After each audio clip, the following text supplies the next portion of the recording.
Ma série judiciaire préférée, c'est The Good Wife. Et après The Good Fight, d'ailleurs.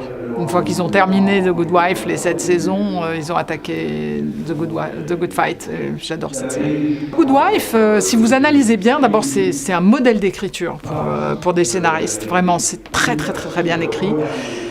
Ça rend les procès très vivants.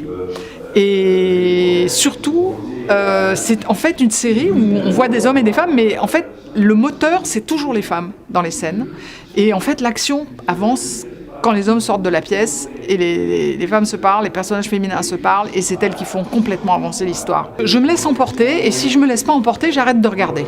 Parce que la vie est trop courte, on a trop de séries, j'ai aucune raison de m'ennuyer. Et puis, l'offre est tellement variée, on ne peut pas plaire à tout le monde. Je veux dire, je ne peux pas aimer toutes les séries. Je vais avoir des goûts, alors j'essaye de regarder un peu tout professionnellement, mais je vais regarder un épisode, pas plus. Et quand je commence à regarder toute une série, à binge-watcher, etc., là, c'est vraiment à la fois par plaisir, et puis j'ai quand même des automatismes qui se mettent en route. Entre 2 épisodes, je me dis pourquoi est-ce que j'ai autant aimé ? Alors l'épisode d'après, qu'est-ce que j'aime ? Quels sont les personnages que je préfère ? Et j'analyse. Voilà, il y a une partie de moi qui analyse et une partie qui profite. Et voilà. Et puis quelquefois même, je trouve ça complètement idiot.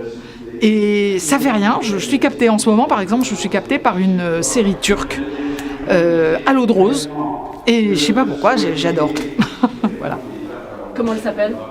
Ezel. Je pense qu'on a une certaine responsabilité, nous les scénaristes, et notamment je pense que les scénaristes américains, par une sorte de dramatisation, de volonté de dramatisation et de recherche de la facilité, de l'effet dramatique facile, ont noirci l'âme humaine d'une façon qui maintenant déteint un peu sur la société. On a une responsabilité. Et moi, je pense que notre responsabilité, c'est aussi de montrer, on ne va pas faire des trucs nouilles, mais c'est aussi de proposer des solutions, par exemple, dans les séries. De montrer que les spectateurs, que les personnages, plutôt, peuvent s'en sortir autrement que parce que ils sont méchants, affreux, plus affreux que le voisin, plus affreux que les autres. Donc, il faut proposer des choses, il faut avoir de l'humour, il faut montrer l'attachement aussi, montrer le dépassement de soi, quelquefois. Et tout ça, c'est beaucoup plus difficile à montrer sans être tarte que de montrer des choses négatives. Hein. Par exemple, dans les séries américaines, la confiance est toujours trahie. Comme vous faites confiance à un étranger, vous l'aidez, vous êtes sûr qu'il va vous arriver quelque chose de mauvais.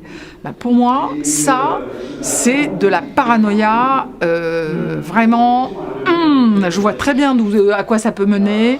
Ça mène à des réflexes xénophobes, la haine de l'étranger, la méfiance contre l'étranger, etc. Et je pense que c'est une responsabilité très grave. Cette manifestation, d'abord, c'est qu'elle est de mieux en mieux et elle est très, très fouillée intellectuellement. Il y a à la fois une grande liberté d'expression et de parole et une grande recherche. Vous voyez, c'est quand même d'un très bon niveau. On ne va pas me demander des choses médiocres. On va me demander un tout petit peu de sortir le meilleur de moi-même. Ce qui est beaucoup plus intéressant que de... C'est la scénariste anglaise qui le disait tout à l'heure. Elle disait, quel niveau, vraiment, je suis étonnée. Moi, on me demande, est-ce que vous avez déjà couché avec quelqu'un dans une année ? Ce qui est vraiment le degré zéro de la question.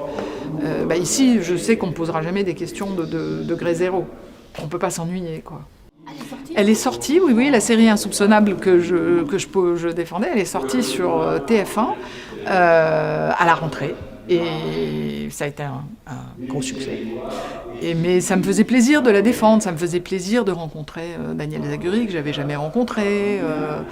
Il y a du niveau, comme disent les jeunes.